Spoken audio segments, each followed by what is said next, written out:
Hello friends, welcome back to my YouTube channel affairs alchemy. आज April 20 है और आज के जितने भी करंट अफेयर्स से रिलेटेड इम्पोर्टेंट क्वेश्चंस होंगे वो आज हम सब डिस्कस करेंगे। तो हमारा पहला क्वेश्चन है, वर्ल्ड लीवर डे कब मनाया जाता है और इसका मुख्य उद्देश्य क्या है। ऑप्शन ए 7 अप्रैल, हृदय स्वास्थ्य के प्रति जागरूकता फैलाना। ऑप्शन बी 19 अप्रैल, लीवर स्वास्थ्य के प्रति जागरूकता फैलाना। ऑप्शन सी 5 जून, पर्यावरण संरक्षण को बढ़ावा देना। ऑप्शन डी 1 दिसंबर, एड्स के प्रति जागरूकता फैलाना। तो इसका सही आंसर होगा ऑप्शन बी 19 अप्रैल, लीवर स्वास्थ्य के प्रति जागरूकता बढ़ाना। तो वर्ल्ड लीवर डे जो है हर साल 19 अप्रैल को मनाया जाता है।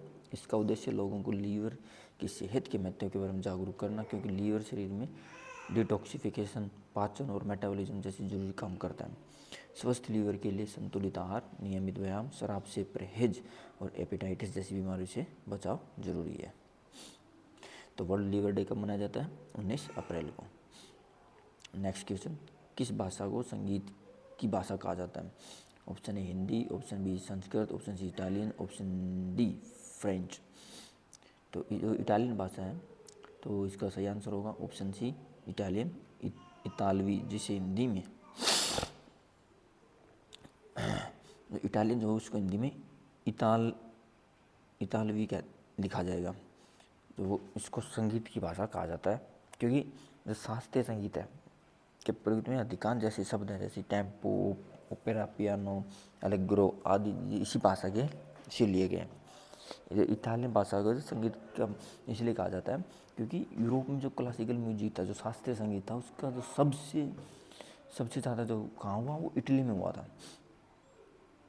उसका जो विकास है वो इटली में हुआ था। पुराने समय में जो बड़े बड़े संगीतकार इटली से थे, इसलिए उन्होंने अपने संगीत में इटाली शब्दों का इस्तेमाल किया। तो आज भी दुनिया भर में संगीत में वही शब्दों का उपयोग होता है।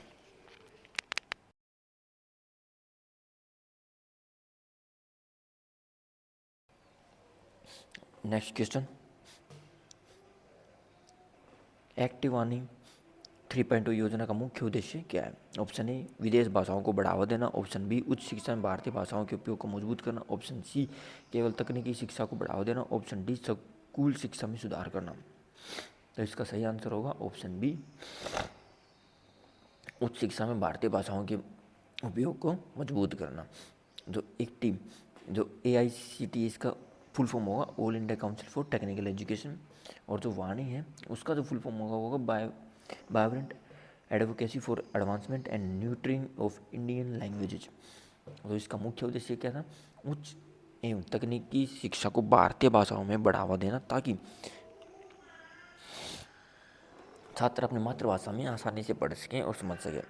भारतीय भाषा में टेक्निकल कॉन्फ्रेंसेज और सेमिनार्स आयोजित किए जाते हैं। रिसर्च पेपर्स और स्टडी मटेरियल को स्थानीय भाषा में प्रोत्साहित किया जाता है। छात्रों और शिक्षकों को अपनी भाषा में ज्ञान समझाने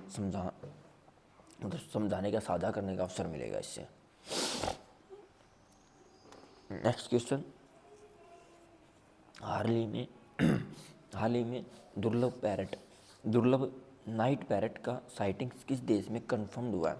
option A Bharat, option B Australia, option C Brazil, option D दक्षिण अफ्रीका। तो इसका सही आंसर होगा ऑप्शन बी ऑस्ट्रेलिया। जो नाइट पैरट है दुनिया की सबसे दुर्लभ पक्षियों में से एक है, जिसे कई वर्षों तक विलुप्त माना जाता था। मतलब लोग जो भी अथॉरिटी थी उन्होंने इसको एक्सटिंक्ट घोषित कर दिया था कि ये नहीं है, लेकिन हाल ही में इसे फिर से देखा गया है ऑस्ट्रेलिया के अंदर। लगभग 100 साल पहले, 100 साल से हम इसको एक्सटिंक्ट मान के चल रहे थे।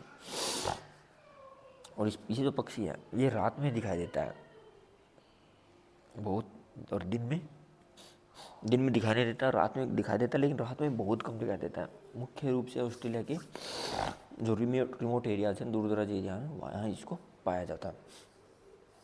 अब साइटिंग्स जो इसमें दिया गया है, जैसे क्वेश्चन में साइटिंग्स का यूज़ किया, हाल ही में दुर्लभ नाइट पैरट का साइटिंग्स का मतलब होता है कि किसी दुर्लभ या कम दिखने वाली चीज़ को देखा जाना।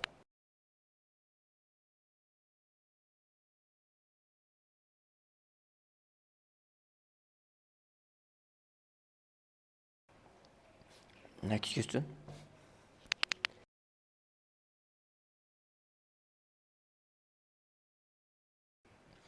हाल ही में चर्चा में रही रिलीफ स्कीम का उद्देश्य क्या है? ऑप्शन ए किसानों को सब्सिडी देना, ऑप्शन बी पश्चिम एशिया तनाव के बीच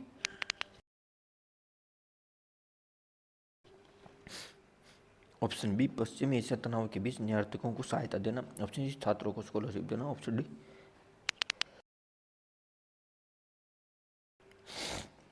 ऑप्शन डी स्वास्थ्य सेवाओं में सुधार करना। तो इसका सही आंसर होगा ऑप्शन बी पश्चिम एशिया तनाव के बीच निर्यातकों को सहायता देना।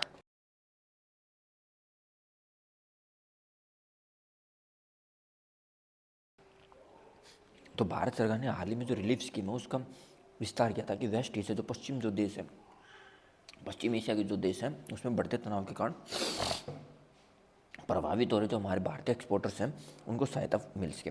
तो रिलीफ स्कीम का जो फुल फॉर्म होगा, रिलीफ का जो फुल फॉर्म होगा वो remission of levies and duties on intermediate goods and fried.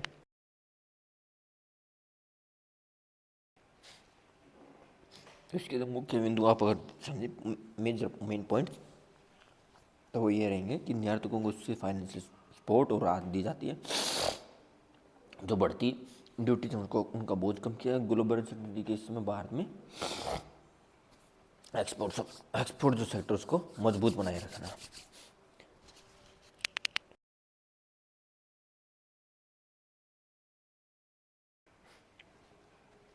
Next question, हाल ही में भारत के बांग्लादेश में उच्चायुक्त के रूप में मतलब हाई कमिश्नर के रूप में किसे नियुक्त किया गया? Option A S Jaishankar, option B Dinesh Trivedi, option C Ajit Doval, option D Harshvardhan Shringla.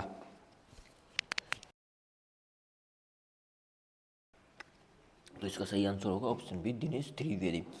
तो हाल ही में दिनेश त्रिवेदी को बांग्लादेश में भारत का उच्चायुक्त नियुक्त किया गया। उच्चायुक्त वह राजनयिक होता है जो कॉमनवेल्थ देशों में के बीच अपने देश का प्रतिनिधित्व करता है और द्विपक्षीय संबंधों को मजबूत करने का कार्य करता है। तो यह नियुक्ति भारत और बांग्लादेश के बीच कूटनीतिक, आर्थिक और सांस्कृतिक संबंधों को और बेहतर बनाने की महत्वपूर्ण भूमिका निभाएगी। तो हाल ही भारत बांग्लादेश में उच्चायुक्त हाई कमिश्नर के रूप में किसे नियुक्त किया गया? इसका आंसर होगा दिनेश त्रिवेदी। नेक्स्ट क्वेश्चन, किस नदी को यूरोप की जीवन रेखा कहा जाता है? Option A Thames, option B Danube, option C Volga, option D Rhine. तो इसका सही आंसर होगा ऑप्शन बी डेन्यूब। तो डेन्यूब नदी है यूरोप की दूसरी सबसे लंबी नदी है और कई देशों जैसे जर्मनी, ऑस्ट्रिया, हंगरी आदि से होकर बहती है। इसे यूरोप की जीवन रेखा क्यों कहा जाता है? क्योंकि यह कई देशों के बीच व्यापार परिवहन का मुख्य मार्ग है, कृषि और जल आपूर्ति में महत्वपूर्ण भूमिका निभाती है और कई प्रमुख शहर इसी नदी के किनारे बसे हैं। तो किस नदी को यूरोप की जीवन रेखा लाइफ लाइन ऑफ यूरोप कहा जाता है? डेन्यूब। फाइनेंशियल 2025-2026 में भारत का सबसे बड़ा व्यापारिक साझेदार टॉप ट्रेडिंग पार्टनर कौन बना? Option A Japan, option B संयुक्त राज्य अमेरिका, ऑप्शन सी चीन, ऑप्शन डी रूस। तो इसका सही आंसर होगा ऑप्शन सी चीन। हाल ही में जो चाइना है उसने यूनाइटेड स्टेट्स को पीछे छोड़कर फाइनेंशियल जो ईयर है हमारा 25 से 26 में भारत का सबसे बड़ा व्यापारिक साझेदार बन गया है। मुख्य कारण क्या था इसके मुख्य कारण थे चीन से इम्पोर्ट्स में वृद्धि होना, इलेक्ट्रॉनिक्स, मशीनरी और कच्चे माल की अधिक मांग, भारत चीन के बीच कुल व्यापार में बढ़ोतरी हुई।